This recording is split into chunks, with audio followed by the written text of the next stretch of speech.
José Manuel, dime cómo te planteas cuando te hacen un encargo de estas características, un encargo de que no se trata de ir a un sitio, sino a tantos sitios, intentando dar una visión concreta para un objetivo concreto, que es los 60 aniversarios del Ferrovial.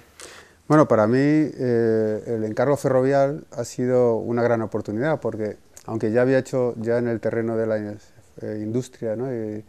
y del mundo de la construcción, pues empecé hace ya muchos años, desde el 85 que hice el primer trabajo de la estación de Atocha de Moneo, hasta hoy pues he trabajado en muchas circunstancias similares, pero nunca hasta el punto de hacer un trabajo tan íntegro, tan voluminoso y tan ambicioso, ¿no? La idea era hacer un retrato de lo que es ferroviario en el mundo hoy en día, ¿no? Y bueno, a pesar de los 35 destinos, de estar un año viajando sin parar, pues es un retrato incompleto. O sea, para que te hagas una idea de lo que es la magnitud de lo que es una empresa de estas características, ¿no?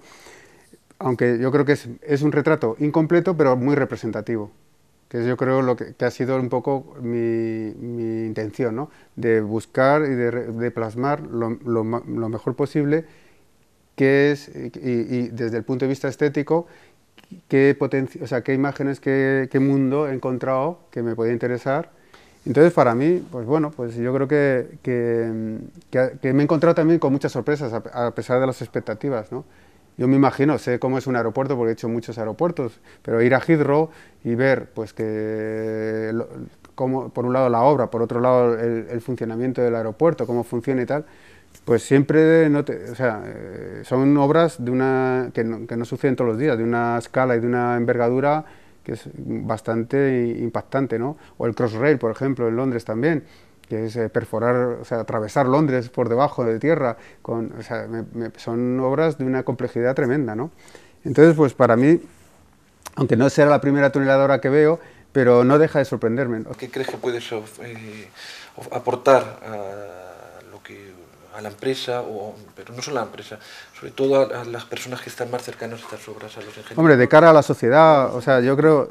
No, un arquitecto, un ingeniero, ¿qué puede agrandar su trabajo? Pues yo creo que igual que para mí ha sido una oportunidad, creo que este proyecto, en mi relación con Ferrovial, puede ser una oportunidad también en el sentido de crear un diálogo y una relación, ¿no?, entre el mundo del arte, entre una visión estética y la visión científica, la visión técnica y tecnológica, ¿no? El mundo digamos, la construcción, la industria, está totalmente ligado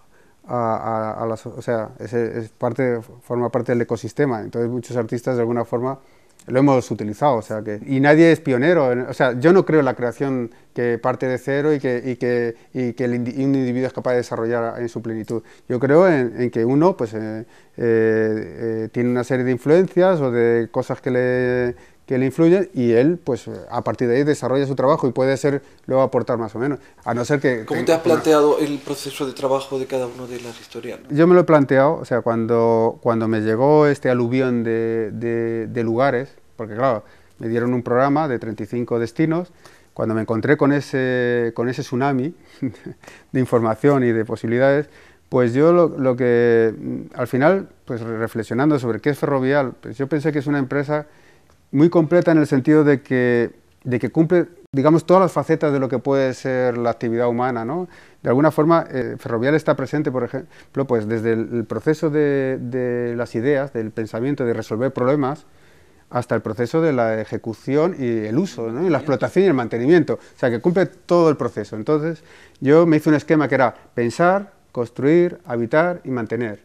Entonces, me organicé con ese esquema. Me he planteado y visualicé lo que es Ferrovial, ¿no?, que es una empresa que piensa, que tiene un equipo de ingenieros que se encargan de resolver problemas, de afrontar nuevos desafíos, problemas desde cómo resolver un puente, ¿no?, que un puente es un instrumento que te permite llevar de un lugar a otro cruzando un obstáculo geográfico que suele ser importante, ¿no? Entonces, desde eso, ¿no?, cómo resolver esos problemas para llegar a la solución más elegante, más económica, más rentable y más duradera.